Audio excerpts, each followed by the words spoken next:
If you'd rather fight a bear than attend a packed concert, congratulations. Your brain just did the math and decided the emotional cost wasn't worth the ticket price. Not because you hate fun, not because you're broken, and definitely not because there's something wrong with you. It's because while most people walk into noise and let their minds blur it into background static, your brain doesn't have that luxury. It notices everything. The shifting bodies, the overlapping voices, the forced laughter that arrives half a second too late. And in that instant, something inside you quietly checks out, not in fear, but in awareness. Your nervous system runs a deeper scan than most people ever experience, and it does it automatically. That's the part no one talks about. This same trait that keeps you away from crowds is also the reason you understand people, patterns, and moments at a level others can't even name. But here's the part most people never realize, and it matters more than you think. If you don't understand how this wiring works, it won't just protect you. It can slowly erase you without you even noticing it's happening. Your brain doesn't come with a spam filter, and that's not a flaw, it's a design choice. Most people walk into a crowded room and their mind automatically deletes 90% of the input. The flickering light gets ignored. The guy laughing too loud fades into nothing. 17 conversations collapse into one dull hum. Their nervous system says, "Not important," and moves on.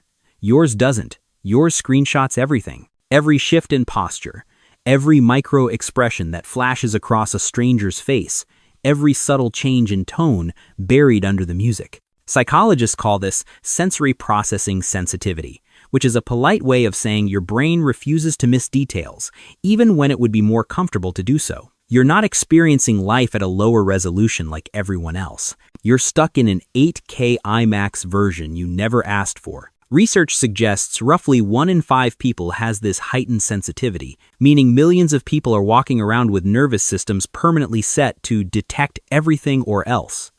And here's what makes it heavier. Your brain doesn't just notice these details. It stores them, files them, cross-references them later. That awkward moment from 3 weeks ago that nobody else remembers? Your brain labeled it possibly relevant and keeps pulling it back up for review. That's not overthinking. That's pattern recognition running at full power. This wiring once kept humans alive, long before crowds meant concerts instead of predators. But in the modern world, where stimulation never stops, this same gift can feel like a quiet form of overload you can't explain to anyone else. You're not antisocial, and you don't dislike people. What drains you is the performance. In crowded spaces, almost everyone is acting, even when they don't realize it. The exaggerated enthusiasm, the polite nodding, the rehearsed reactions meant to signal, "I'm having a great time." Most people only register the surface of that exchange. You don't. Your brain translates what's underneath the words in real time. The tension in someone's jaw, the mismatch between their smile and their eyes, the energy in the room that says everything is fine while nothing actually is. And that constant translation is exhausting, not because you're judgmental, but because your mind is always listening to the conversation no one is having out loud. Psychologists refer to this as high perceptual sensitivity, which essentially means your emotional radar is tuned far beyond average range. Studies from places like Cambridge have shown that people who prefer solitude often score higher in emotional intelligence, not because they're better socially, but because they're more aware socially. You're not socially awkward. You're socially precise. Small talk doesn't bore you because you can't do it. It drains you because your nervous system experiences it like chewing cardboard, while everyone else insists it's a 5-star meal. You crave substance, depth, honesty, and when you're surrounded by surface-level exchanges, your system quietly shuts down to protect itself. But here's the uncomfortable truth most people don't want to sit with. Not everyone chooses solitude because they're deep.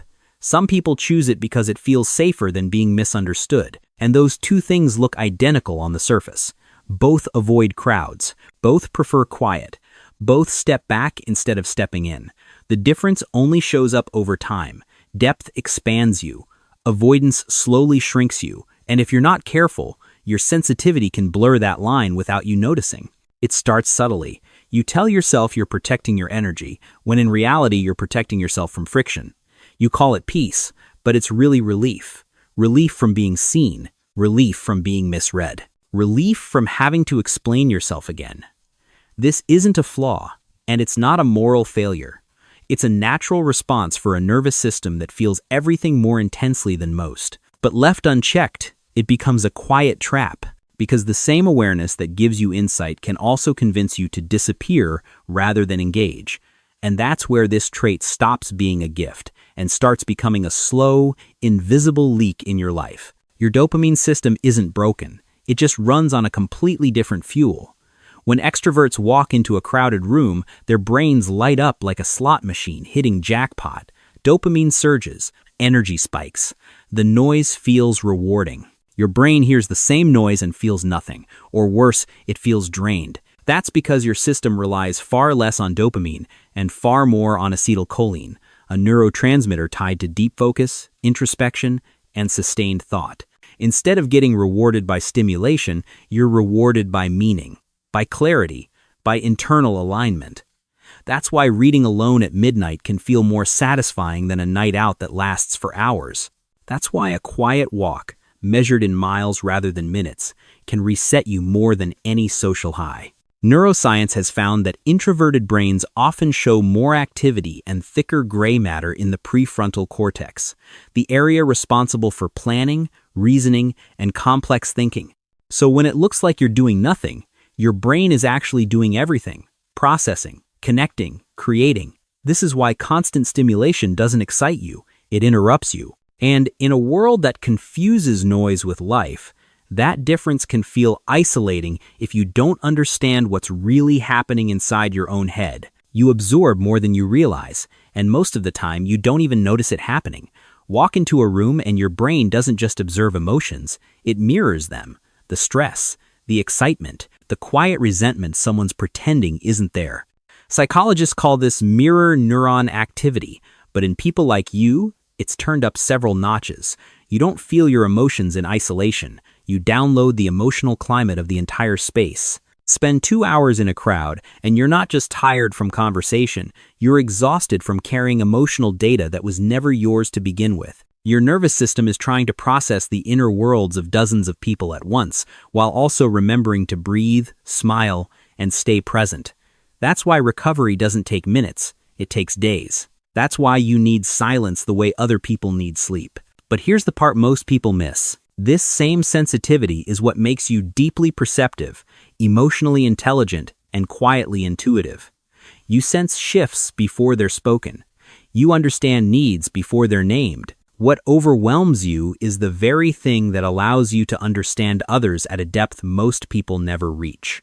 The problem isn't that you feel too much. It's that no one ever taught you how to manage the volume. The quiet danger for people like you isn't burnout or loneliness. It's gradual disappearance, not dramatic, not obvious, just slow. You start saying no more often than you say yes. You shrink your world to places that feel manageable. You mistake reduced stimulation for peace. And over time, your life gets quieter, but also smaller. You tell yourself you're choosing depth, when what you're really choosing is distance. Distance from misunderstanding. Distance from friction. Distance from being seen in ways you can't control. This is how sensitive, intelligent people slowly step out of their own lives without ever making a conscious decision to do so. Nothing breaks, nothing collapses. It just fades. And that's the risk no one warns you about. Sensitivity doesn't just protect you from noise. If you don't understand it, it can quietly convince you that hiding is the same thing as living. Depth doesn't require disappearance, and solitude was never meant to erase you. Here's the part I mentioned at the beginning, the one that changes everything. Your sensitivity only becomes a gift when you stop using it as a hiding place. Silence isn't where you vanish. It's where you calibrate. Solitude isn't an escape from life. It's the space where you decide how you want to show up in it. People like you weren't built for constant noise, but you also weren't built to live on the sidelines. You're meant to move between worlds, to step back, regain clarity, and then step forward with intention. The mistake is thinking you have to choose between depth and presence. You don't. You can protect your nervous system without shrinking your life. You can honor your need for quiet without confusing it for isolation. In a culture obsessed with loud success and constant stimulation, choosing awareness is an act of quiet rebellion. And if this felt a little too accurate, that's not an accident. It means you recognize yourself here.